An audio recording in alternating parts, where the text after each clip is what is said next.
Welcome back to Algebra 2, Chapter 1, Section 3 in this book, first video.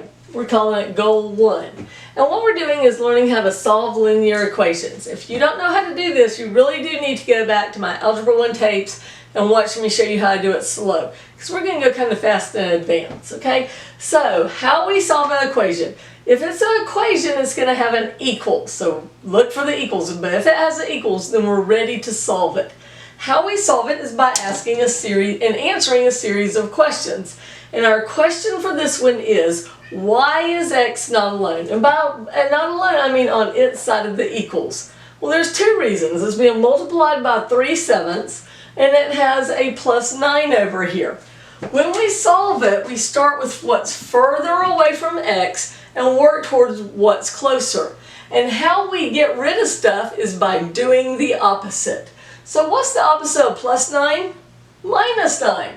And what we do to one side of an equation, we do to the other. We're allowed to do anything we want as long as we do it to both sides of the equation. And what we want to do is do minus 9, so those cancel out. Now, we can bring down anything we didn't mess with. So we didn't mess with 3/7 x, and 15 minus 9 is 6. Okay? Now why is x not alone? Well, it's being multiplied by 3/7. What's the opposite of multiplying by 3/7?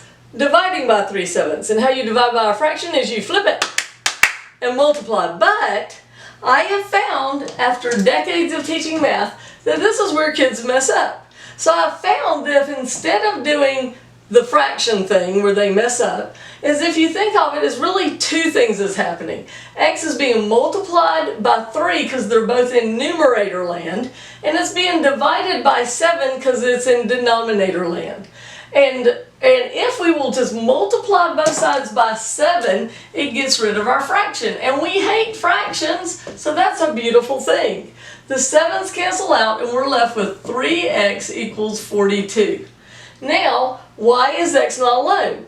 It's being multiplied by 3. So what's the opposite? Divide by 3. What you do to one side, you do to the other. These 3's cancel out. So x is 42 divided by 3, which is 14. Now the book says to check it. Put it back in your original equation and see if it makes a true statement. Is 14 times 3/7 plus 9 equal to 15? The problem with that for me is I'm dyslexic, and if you see me start flipping things upside down or inside out, or suddenly we're Alice inside the mirror, it's because I'm being dyslexic. And for me, if I miss a problem, I will do the same thing twice in the check. If I flipped it once, I'm flipping it again. And then my check says it's right, and then the teacher marks it wrong. And it's very, very frustrating. So what I do is I use my calculator to check. And I'm going to teach you how to do that too. So if you want to do it the old-fashioned way and fill it back in and check, more power to you. You go for it. But if not, you can be like me and just use your calculator to check. Because guess what? My calculator's not dyslexic. It doesn't get nervous. It doesn't stay up too late playing Animal Crossing. It always is just right on as long as I've charged it up. So that's how I'm going to check. But if you want to check, look at the book and you can do it that way. Alright, here's another one. So the other thing we do a lot of times is instead of our first question being, why is x not alone, is why is it ugly? And the reason why this is ugly is there are two x's. Oh no. So if it's ugly, we got to fix the ugly first. And so we are going to gather up our terms and get them together. So I like to move, if I have a choice, I move the little one to the big one. Either way works, but I'm lazy and it's slightly easier in the end if you do it the little one to the big one usually. Alright, so how do I move things? By doing the opposite. What's the opposite of this plus 5x? Minus 5x. What I do to one side, I do to the other. These cancel out. I bring down what I didn't mess with. 7x minus 5x is 2x, and I bring down my minus 9. Now I can ask my question, why is x not alone? Well, it's being multiplied by 2, and it has a minus 9. Which one do I get rid of first? The one that is further away, the minus 9. How do I get rid of it? By doing the opposite. What's the opposite of minus 9? Plus 9. What I do to one side, I do to the other. What happens to these? They cancel out. What is 11 plus 9? 20. I bring down what I didn't mess with, excuse me, and now I ask my question again. What's the question? Why is x not alone? It is because it's being multiplied by 2. What's the opposite? Divide by 2. What I do to one side, I do to the other. I cross these out and I get that x equals 10. It doesn't matter which side the x is on. Now some of you are going, I could have done that in my head. Oh, you might could have. You might could have done that one in your head. But guess what? We are going to a land in algebra where you are no longer going to be able to do it in your head. This year, in this book, we will do a problem that will take a whole sheet of notebook paper to do, not skipping lines.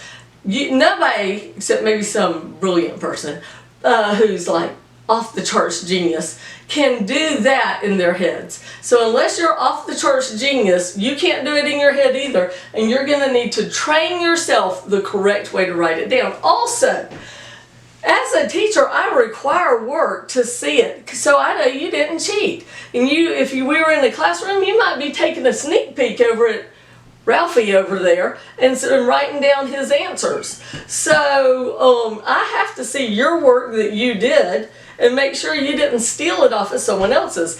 Colleges do this too. I had a friend of mine who he had gone to college and he had figured out a way to do his test, his math or physics test in his head, and so he did, and he just wrote down all the answers. The professor gave him a 50.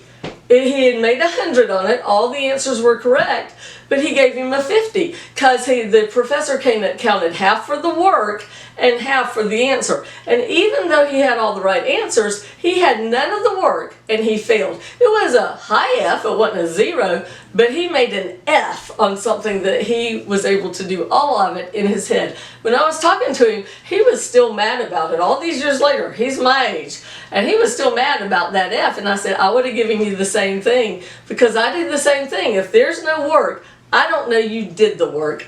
I got to make sure you're not cheating. So you've got to learn to write your work. Okay, why is this one ugly? The parentheses. So step 1, I'm drawing my arrows, and then I'm going to do the distributive property. 4 times 3x is 12x.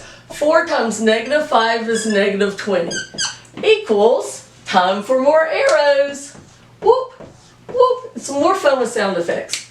Negative 2 times negative x is positive 2x. Negative 2 times 8 is negative 16 minus 6. What should be next? Gathering up my terms. Negative 16 minus 6 is negative 22. Okay? Bring down that 2x. Bring down the 12x minus 20. Now, what's next?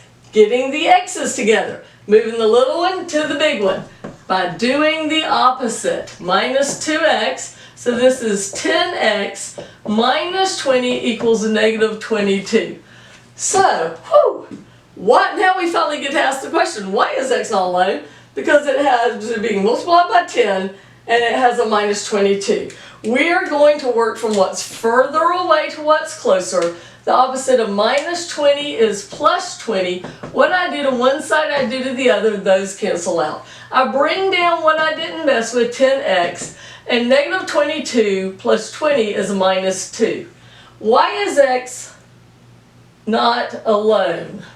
We got the wrong answer here. Divide by 10, divide by 10. That would be equal to negative 1/5, and it's supposed to be 1/4. Got to check and see what I did wrong here, and I'm not going to reteach this. I'm just going to figure it out. 12x minus 20, check, got that part right. Minus 4x minus 16. I left off an x. That's what I did. Where did I drop my x?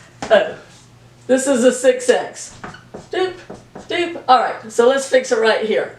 So this is 2x minus 6x. Whoop, whoop, whoop, whoop, whoop. So still minus 16. 2x minus 6x is negative 4x. So now I go plus 4x, whoop, whoop, whoop, plus 4x, and that is equal to 14x.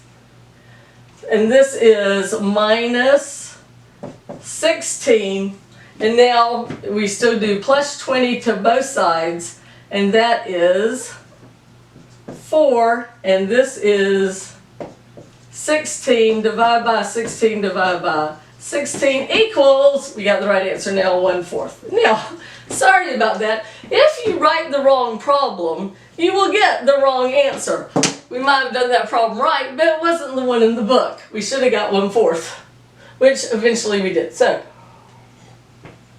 as long as you understood the first way I did it, great. Then go look in your book and make sure you understand the way they did it, double great. Alright, let's see if I can do this one without messing it up. Hopefully I wrote the right problem down. Now I feel like I need to check it.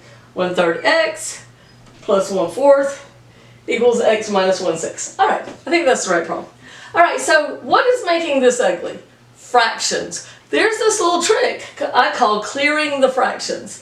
And it's based on the idea that you can do anything you want in math as long as you do it to both sides of the equal. And what I want to do is get rid of the fractions, because everybody hates fractions.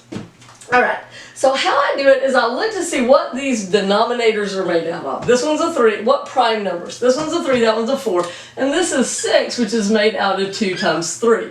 So the 3 things that make up my denominators are 2, 3, and 4.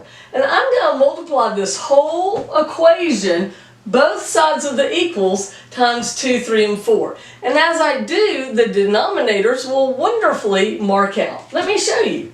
Okay, so I'm going to multiply my first term. The 3's cancel out because I have one in the numerator and one in the denominator. And what I'm left with is 2 times 4 times 1, which is 8.